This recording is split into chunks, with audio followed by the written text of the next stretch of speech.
what major challenges will Shakopee face in the next 5 years, and how should they be addressed? What do you see coming on the horizon? I'm live? Okay. I hate to keep beating up on the finances, but it's a big issue. I think some of the decisions that have been made are chronic, and I think we need to get out of doing the same old, same old. If we do the same thing over and over and over again, we're going to get the same results. Now, it's one thing for making those kind of decisions when the economic times are going crazy. It's a whole different thing if we carry that strategy forward with economic downtimes. So, 5 years, based on what we're doing, I think we got some issues. So here's some quick facts for you. The city of Shakopee has $100 million in change, in cash and investments. We've got a great nest egg, okay? Our net assets as a city is about $330 million. So that counts capital, land, equipment, et cetera.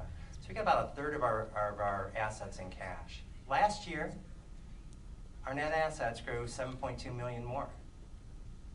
Now that's on a tax levy of $14.5 million to the taxpayers. That's residential, commercial, and industry. That's about 50% of the tax levy we just put in net assets. Now a responsible government's gonna say, you know what, we made a mistake. We need to give some of this back to our taxpayers.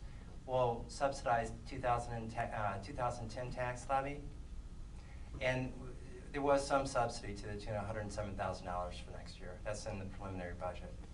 So these kind of decisions don't make sense to me, right? So we're in rainy days right now. And to continue to save like we have in the past at the taxpayer's expense when everybody's hurting, which hurts the property tax ratios as we're trying to sell, foreclosures, banks, the whole thing.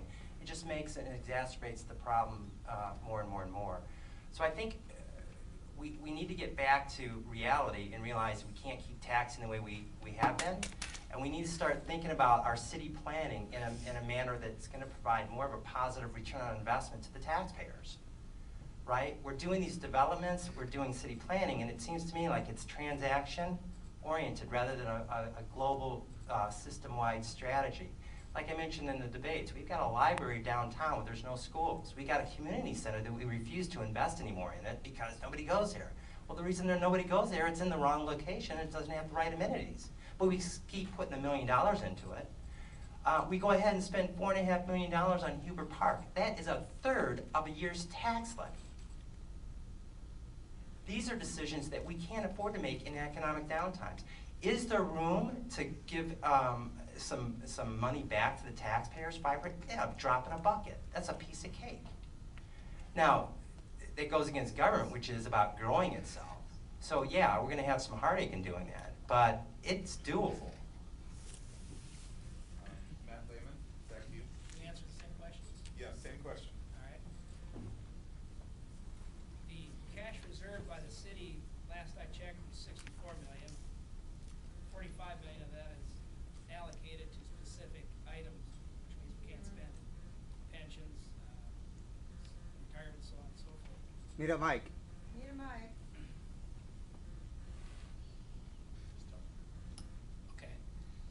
The last time I checked, the city cash reserves is $64 million. $45 million of that is reserved, allocated to specific employee pensions, so on and so forth. Yes, the city has some reserves. It's not the $100 million that Mr. Walor claims.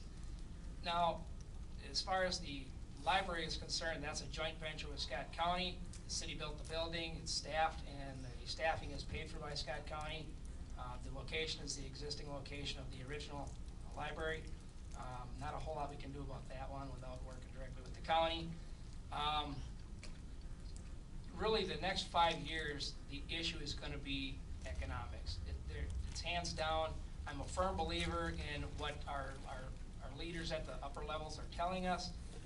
His name was David Walker. He was the past comptroller of Government Accounting Office. He made it very clear what the problem is. Unemployment is not expected to come back until late 2012, 2013.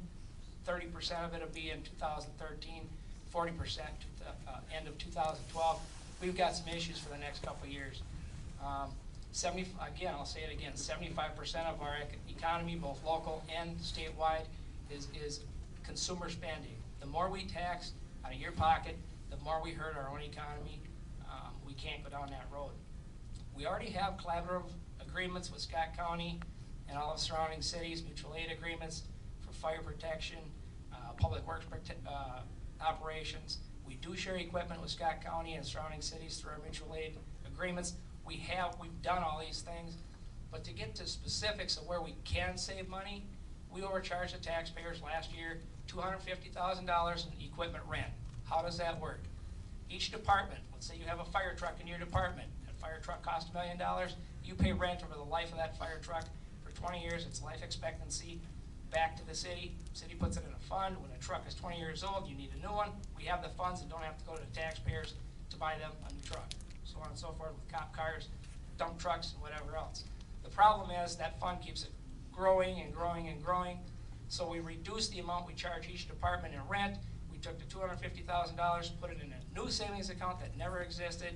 And I say that's wrong. That money should have went back to the taxpayers. I've been consistent over 8 years of 4-to-1. I'm known as the 4-to-1 guy. I'm voting against these things.